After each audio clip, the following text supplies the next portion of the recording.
Okay. For once with a preacher that didn't preach a Mother's Day sermon on Mother's Day. A long time ago. He's repented of that. He'll never do it again. And so it goes. It's been said that the hands that rock the cradle rule the world. I think about that and I said, actually, it's mothers that pray a lot and live a prayerful life. And to be both an example in word and in deed to their children and care deeply for them. That perpetuates the love of God all through the ages to mankind. And therefore, they truly rule the world, so to speak. Right? My wife's not here today. She's having a lot of trouble with her arthritis that's flaring up again. So remember her in your prayers. She got a surprise last night. She knows what she's getting for Mother's Day, even though she won't get it today. Christina called me up. Well, Connie talked to Christina last week and said, ask her if she could fix a dress for her. She needs some repairs done on a dress that she's got that she wanted to wear for my 50th high school reunion. Now, I just told you how far along the line I am, right? It's not hers, it's mine. But she wanted a nice dress to wear, and she had one she thought she would have fixed, and she asked Christina if she would fix it for her. And so Christina called me during the week, and she said, is that a new dress that Mom has, or is it an old one? And I said, it's an old one. And she said, well, what size dress does Mom wear? Okay, you know where that's going. Right, all right, what size dress does Mom wear? So I told her. And so she came in last night with 4 brand new dresses, and she said, we'll have to pick out one, and she said, and I'll have to order it because the store did not have one the size Dad said it ought to be. And so she says, these are probably too large. And so she took them in and kind of tried them on, and sure enough, they were too large. The old man actually knew his wife's dress size. Isn't that amazing? But so she's got to go back and order. She said she can do that. She can go back and take the one that Connie actually liked the best, go back and order it from that store and get it in the right size, but she won't get it today. You know, it'll be maybe a week or 2 down the road, but she will get it in time for the festivities later in June. So that's good. Last weekend we did visit with the kids, and because it was Carrie Jo's 14th birthday, and so we were over there visiting. And Christina brought up the thing about that in their class that morning. It was on a Sunday, and she said in her class that the teacher was talking about it, and he said, you know, people just don't know about their ancestors like they used to. He said, I actually can name, he said, more than a lot of people. He said, I can actually name back 5 at least of my grandfathers and grandmothers and great-grandmothers and so forth. He said, I can name 5 of them. And he said, and that, I found that's more than a lot of people. And so we had a little discussion there about her ancestors and what their names was. She said, I'm not sure I can name 5 of them. And so we had a little discussion on that, and now if she remembers them, and if I remember them, she knows more than 5. Okay? That goes back a ways. But in reflecting on that and being asked to come today to speak, I began to reflect on the mother side of it a little bit, and come to realize how the Lord works in things and how that godly mothers, which, you know, eventually become grandmothers and great-grandmothers and so forth down the line, how those can work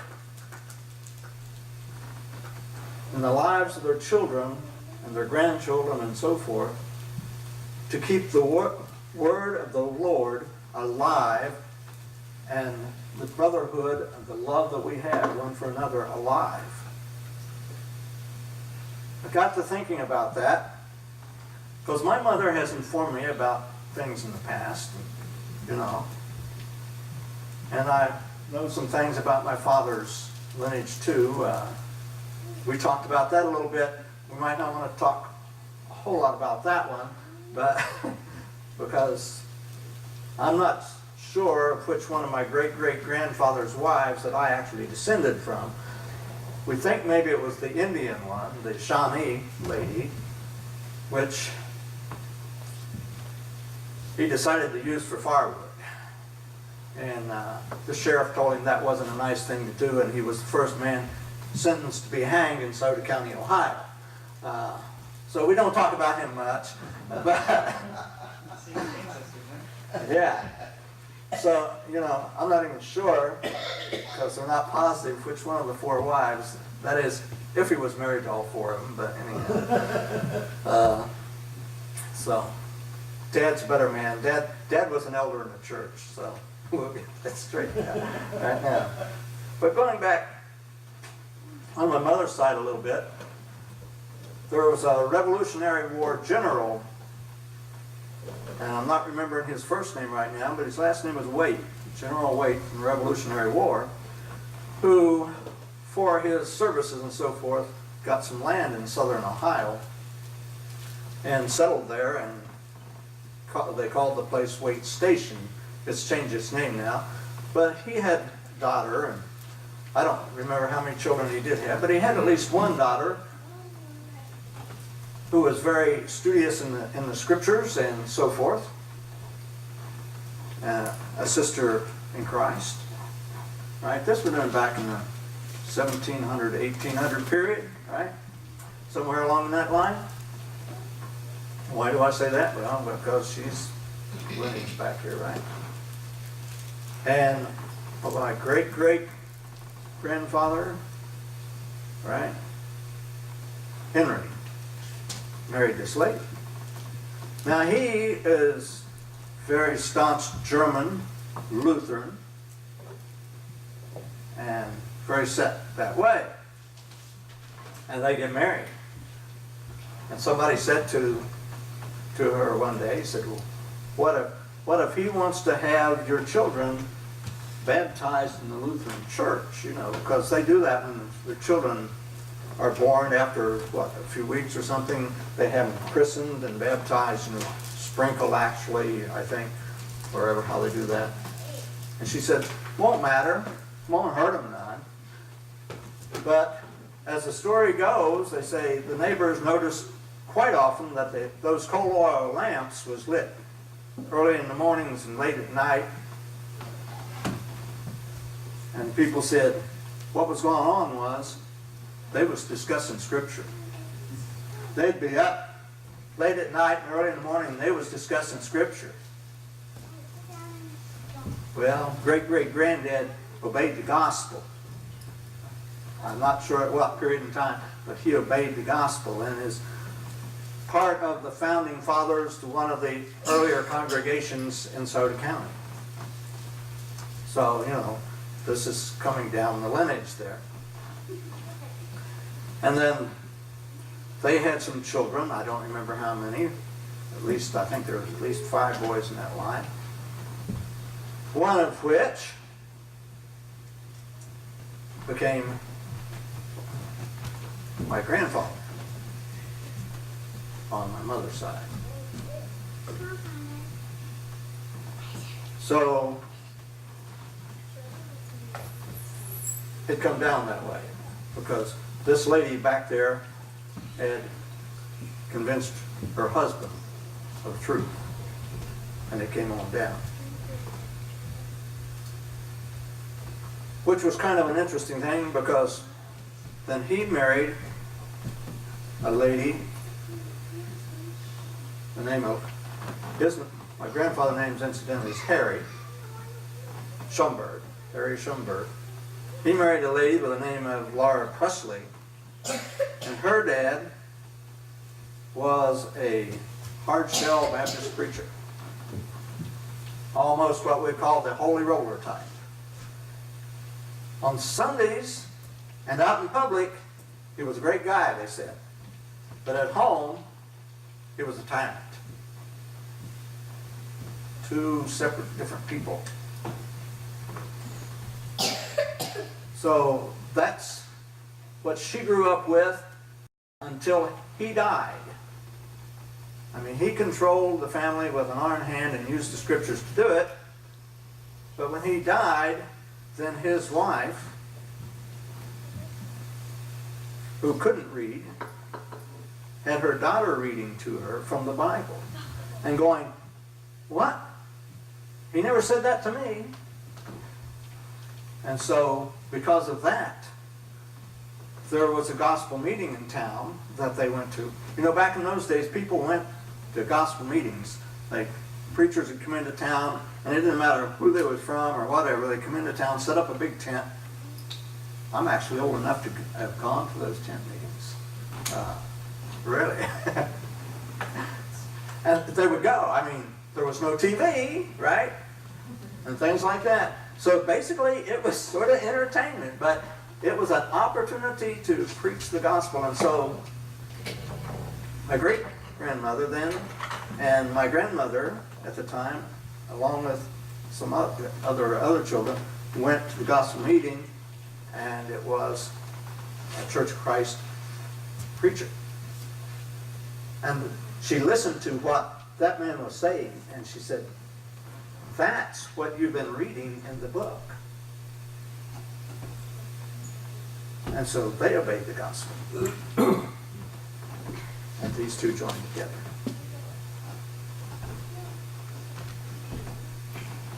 And of course, then they had 8 children, 4 boys and 4 girls, of course, right?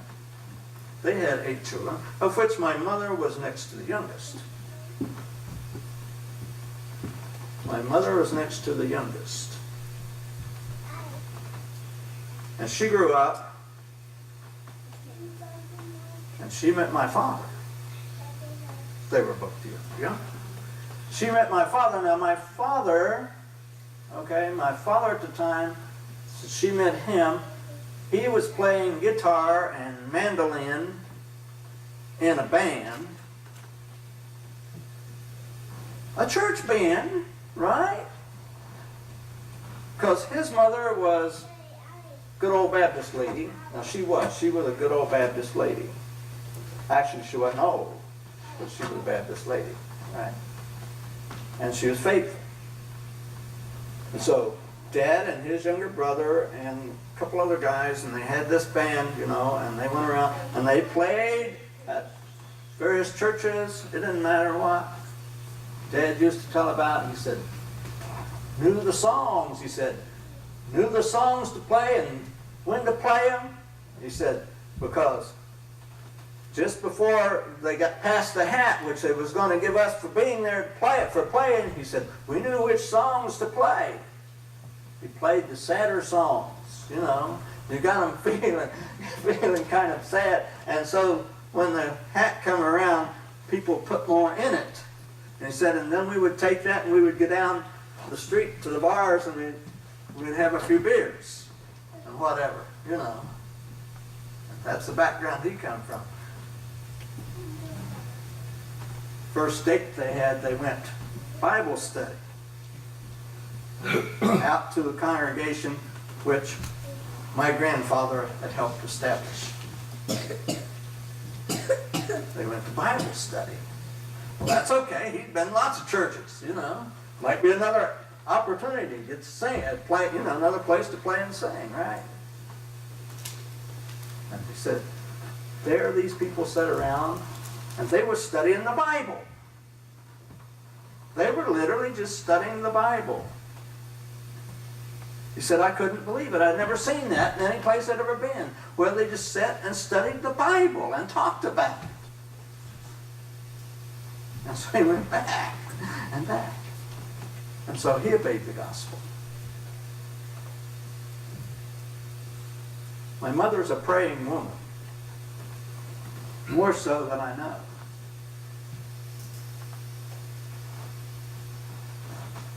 My mother had a son. Actually, my mom and dad had 8 children also, but they wasn't evenly split. There were 6 boys, 2 girls. Right? 6 boys, 2 girls. My mother had a son that was severely ill with asthma. And she asked the doctor about him. She said, should I send that boy to school? And the doctor said, I don't think you're going to have to worry about it. I really don't think you'll live that long. My mother is a praying woman.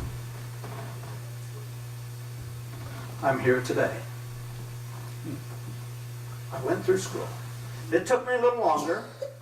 They said, well, you got to go to school a little bit longer than you did that first year, so come back and try that first year again, you know. Took me a little longer. But I got a college degree.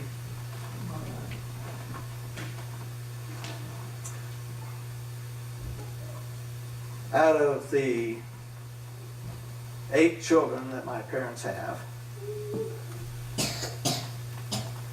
there's 4 of us boys that preach.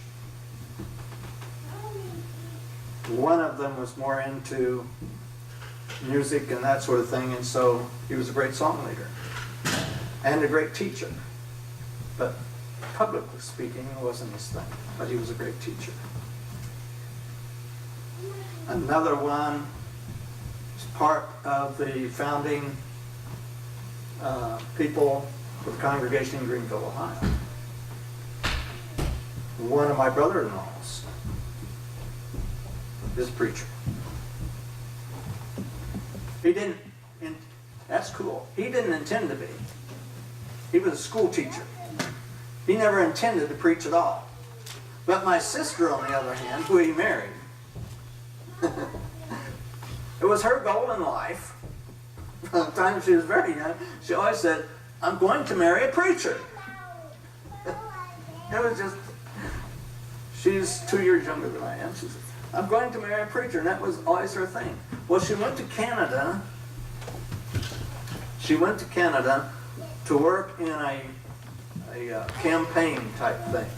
The fellow that, one of the fellows that began preaching in the same congregation where I grew up, and a lot of young men began preaching in that congregation, had moved to Canada and was working with the congregation up there in college.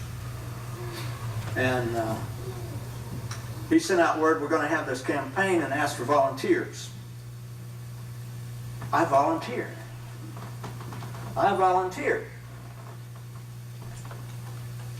But before June came, when the campaign was to take place, I think it was in June that it was supposed to take place, before it came around, I got a letter from the President of the United States that said, we have selected you from among your peers to serve your country, and we want you in May. You don't tell the President of the United States no, right? So I went that way, and so my sister Virginia and my brother Joe went to Canada. See, it took 2 of them to replace me. They went to Canada. And lo and behold, that was my sister's graduating year, I think. And she came home and told Mom and Dad, I need to go to school up there. And they said, what's his name? Well, this young fellow in the name of Don Hipwell, and he's up there, and he's going to college to be a teacher. And so he did. After he retired from being a teacher, guess what? He became a preacher. And he's preached, I think, for the next 20 years. or whatever. He just recently found somebody to take his place and retired. But so it happens that way. So I truly believe in the prayers of the women that raise our children. And I see it. I see it coming on down because there's been a few of the grandchildren, of my parents' grandchildren, that have done some speaking. Only one of them, I believe, actually did some preaching for a time.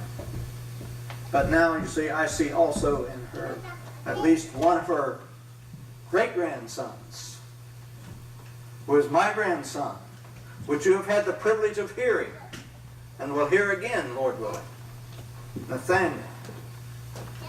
So you see, it goes on down, and the word keeps spreading because of it. But we find in the Scriptures, as the Scriptures is read here this morning, back there in 1 Samuel, there's an interesting lady there. There's a man by the name of Elkanah. I may not get these names right. A man by the name of Elkanah. And he has two wives. The name of one is Hannah, and the name of the other one is Peninnah, or something like that. However how you want to say that. Anyhow, Peninnah has lots of children. Hannah has none. Said that for whatever reason, the Lord had shut her womb. So she has none. And like in marriages where there is more than one spouse there is friction and there is trouble. You can read that, there's lots of accounts in the Bible where a guy has more than one wife, and there's always trouble. It's a good reason for not having more than one wife. And the one that has the children harasses the one that doesn't. And it says Elkanah loved Hannah, but they would go up once a year to worship in Jerusalem. They would go up once a year, and Peninnah would harass Hannah because of her she had no children. To the point where she would cry and she would be miserable and she would not eat. Elkanah tried to make it up to her by giving her double portions and talked to her and said, "Don't you know that my love for you is so great, it's more than 10 sons would be?" But she felt miserable. And Hannah was a praying woman. And that was what was read this morning, was her prayer there. So Hannah was a praying woman, and she prayed to God for relief of the torment that she was in. Now what she didn't understand was she was actually praying for the advancement of God's people. But she didn't know that. She was just praying for relief of the torment that she was in. And she was so deep in prayer that she was noted by Eli, the priest. She was noted by Eli, and he thought she must surely be drunk because of her actions, because her mouth was moving and no words was coming out. And he says she must surely be drunk. And he chastised her for it. He said, "Woman, put away your wine and hard drink." And she said, "I'm not drunk. I'm distraught. I'm distraught because of my situation, that I have no children, and I want God, if He would, just to give me a child so that this harassment will stop." And so Eli understood. And she prayed, and in her prayer, what she said was, "If God will give me a son, then I will dedicate him to the Lord forever." And she was serious. She was dead serious, as we would say. And when she said, "dedicate him to the Lord forever," that meant she was going to give him up to the Lord, to serve the Lord. That's going to be a hard thing for her to do. After all these years and all the torment. It's not the normal thing that a mother would do. So Eli understands. And so when they go back home from there, Hannah becomes pregnant. The Lord has heard her prayer. He has answered her prayer. When they get ready to go up next year to the temple to worship, Hannah says, no, I'm not going up this year. I'm still weaning the child. Not until the child is weaned will I go up, because then I'm going to dedicate him to the Lord and we'll leave him there. And Elkanah says, whatever. Whatever feels right to you. But she had made a vow to God. She had made a vow to God. So after the child was weaned and they went up to worship, they took him and they took provisions and they took the proper sacrifices for him. The bulls and the goats and the grain and the wine that they needed for the sacrifice. And they did all of that. And then they left him with Eli to serve the Lord. You know, her faith had to be in the Lord and not in Eli. Go back there and read that, chapters 1, 2, and 3 at least. Go back there and read that, and you find Eli was not a great father. Or anyhow, Eli did not have great kids. So he had not been successful with his own children. So Hannah's not expecting him to take care of her son, Samuel. She's expecting the Lord to do it. But she's leaving him with Eli. How do I know that about Eli? When you go and read it, it says his two sons was priests there also, and they was cheating the people as they came in, and they was taking the great portions of the sacrifices. Basically, they were stealing from both man and God. So she leaves him with Eli forever to be trained in the way of the Lord. But she continued to pray for him. She continued to pray for him and to care for him, because every year as they went up to worship, she always made a new robe for him. Those trips had to be hard. They had to be hard and difficult. But Hannah knew her prayers had been answered. Hannah trusted in the Lord. The Lord blessed Hannah with 3 boys and 2 girls. See, it took 5 to replace Samuel, because he's dedicated to the Lord. How many people, how many children have been dedicated to the Lord by their mothers who cared? Quite a few. The older I get, the more I realize how much my mother prayed. How much she still does. She still does. She's 93. She's a beautiful woman. Still gets around, still drives a little bit. Not as much. A little bit.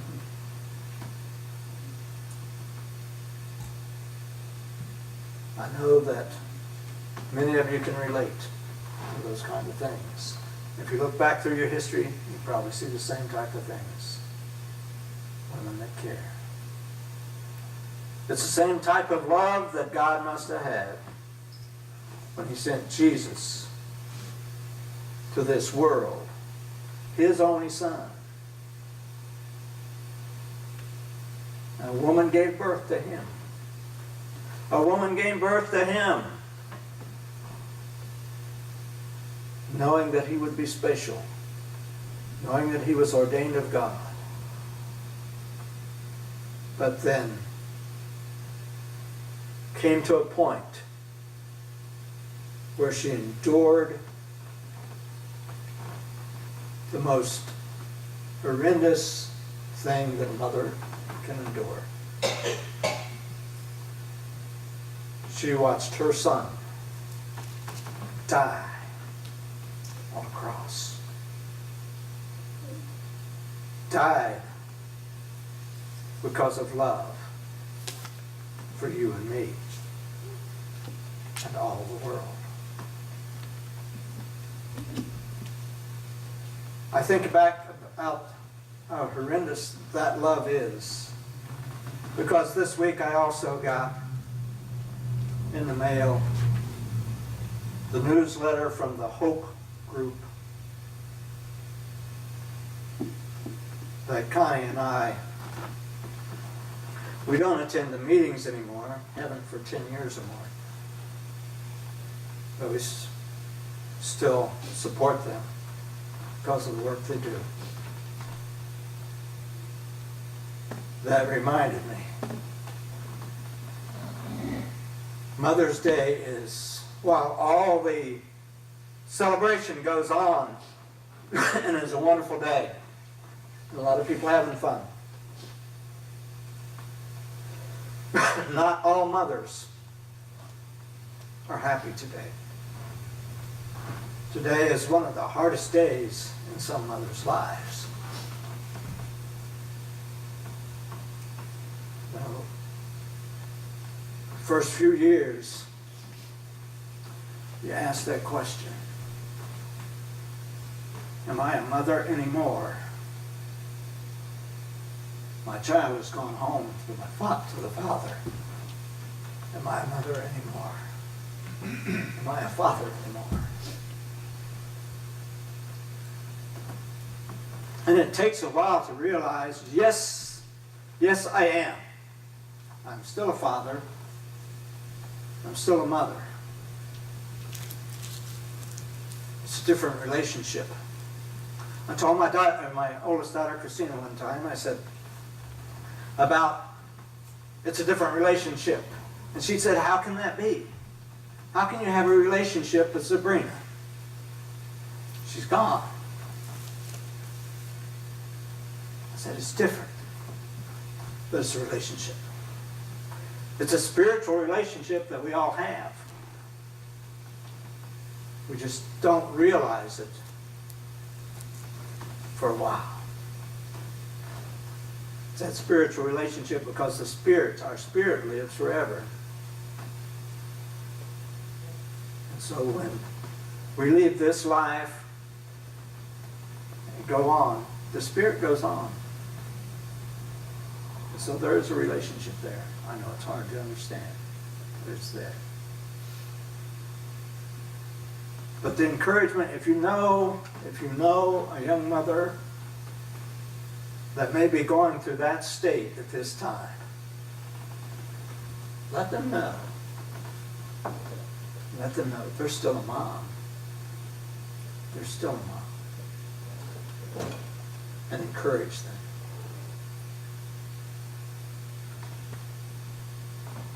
Jesus says, come to all those that hear his voice.